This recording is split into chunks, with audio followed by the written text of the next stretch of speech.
Hey there. So I did my what every teacher um, needs to know paper about cognitive and social cognitive theories, and also I just want to point out that my support cat right here, Mr. Finn. If any of you like Star Wars, sorry, little clips there. Um, we named him after that, but he's been my little support cat and been with me while I've been writing my paper and doing this presentation. So pretty fitting that he's still with me. But anyways, so my paper dealt with the theorist of Richard Atkinson and Richard Schifrin. And they covered the cognitive side of it. They founded the cognitive theory, and their theory consisted of memory, and how the human mind takes in information and performs with the information learned. They had a model that they created that had stimuli from the environment slash input, and how it flows into sensory registers, each for sensing different areas such as seeing, hearing, tasting, touch. The model has long-term memory at the top of the model, and then it flows down with long-term memory flowing into sensory and working memory. Um, the long-term memory would be knowledge and influences, and these would flow into the sensory memory and working memory. And then the sensory memory and the working memory, they both work together to create the long-term memory. Um, so that's what I had. That's what I had for the cognitive side of that. Now, with the social cognitive side, that features Albert Bandera, and I did a little bit of research about him. I was very fascinated about him. Wanted to know if he was still alive, and I found out with my research that he had passed away in 2021. So not too long ago. I believe he was 97, and he was fascinating. He graduated within 3 years. Was in school for 3 years and also worked. So he had his classes in the morning and then worked in the afternoon. But with his theory, um, he is coined with finding the social cognitive theory. And so within that theory, it's based on the research that he did in the 1950s. His theory consists of thinking, believing, expecting, anticipating, self regulating, making comparisons, and judgments. His early cognitive theory initially consists of enactive learning, and this can be viewed as learning through reinforcement and punishment of your own behaviors. Um, Now it's kind of formed into a dynamic system that explains human adaptation, learning, and motivation. And this theory addresses how people develop social, um, emo- emotional, cognitive, and behavioral capabilities, and how they regulate their own lives and what motivates them. And you see that a lot with the kids that are in our classrooms. I'm a sixth grade teacher, and I teach math. And it's amazing.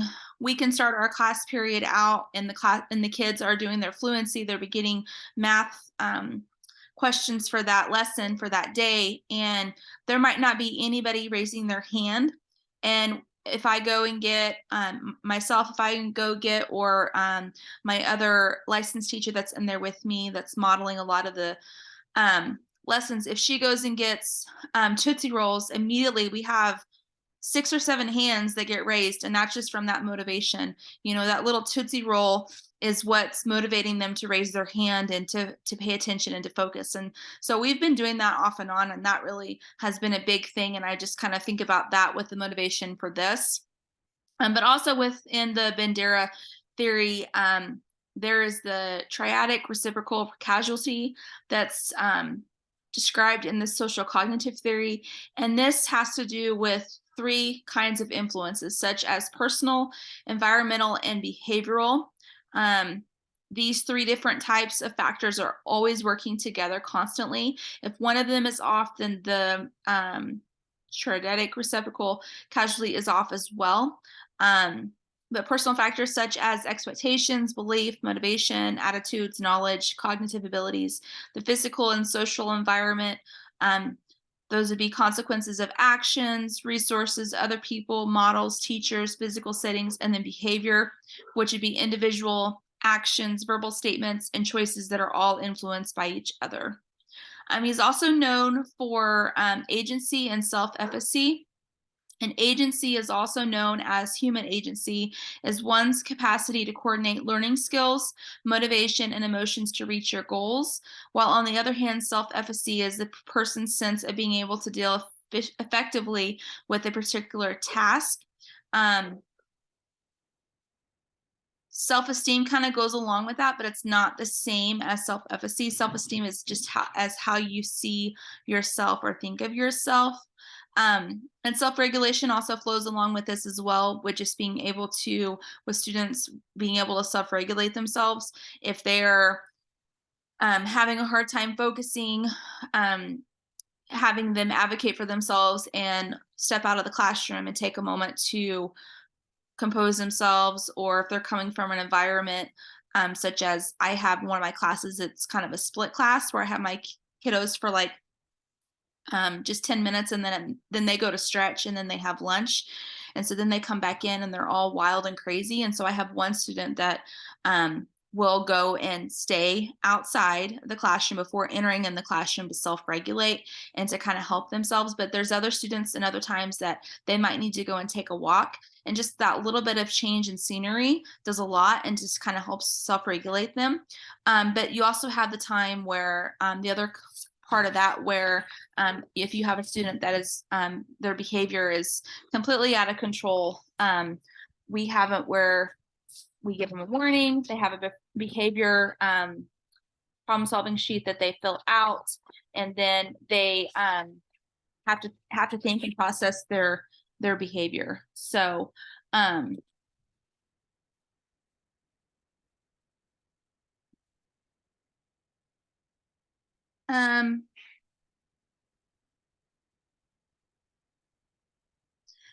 knowing these theories is very helpful for teachers, so we kind of know the basics, the fundamentals of those that have been theorists, and we kind of know what's kind of been, at the background of our knowledge, beginning of our foundation.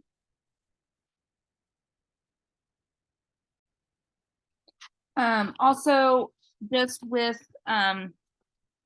it kind of gives us insight too with these theories, and just knowing what they stand for, and also having them as resources in our toolkit so we can use them. Or if you're starting out a teacher and you hear the term self-efficacy or self-regulation, you might not necessarily know what they are. And so doing this research has kind of I kind of knew a little bit beforehand of what they were, but kind of gave me more of an in-depth knowledge of what they were. To know a bit more about them. And just, I think I'd heard before about Bandura, but I wasn't sure. And so that was good to kind of have more insight information about him as well. The other two theorists I had not heard about before. But in a classroom setting, just knowing that, when kids set goals, it really does help them a lot. It helps them to be invested. It helps them to have ownership. At our school, we have, with our Fast Bridge testing, we have the kids set goals for their scores. So that way they have input, so that way they know excuse me, that I'm not just taking this test, that this test that I'm taking, I can work hard and it can help me. And for some, that could set them up for where in the following year that they might be able to, based on their test scores, they might be able to be in honors math, or it might be based on their scores. We also stress too that it's going to place you where you need to be.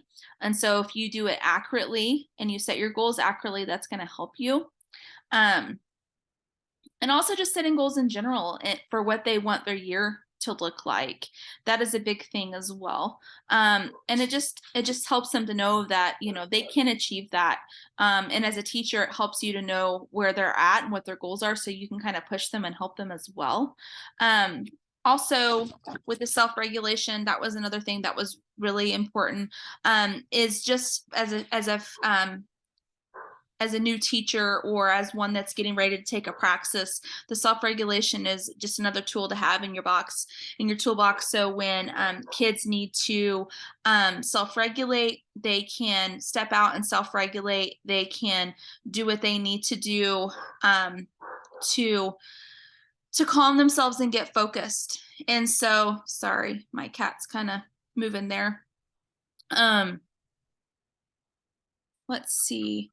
Oh, and also getting back to the cognitive theory with Atkinson and Schifrin, that knowledge there of how their theory works, excuse me, is going to be knowledgeable as a teacher, to know kind of how to allow for the long-term memory and the sensory memory, and how they can work, and the working memory and how they can all work together, and just like remembering with concepts and stuff that are being taught, like if it's not at the forefront of their minds, after a while it'll probably fade away, and they might have to have to kind of verbally remind themselves what the concept is or what they need to do.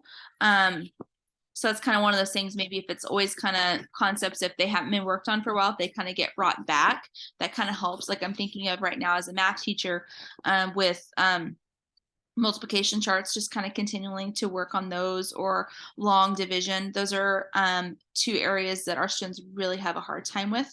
Some of our students even really have a hard time with the clock, like reading a clock, the hands on the clock, the minutes, not even knowing what time it is. And so that's something that could be brought back as well. I believe that is all for my paper. Thanks so much. And I will talk to you guys later. Bye.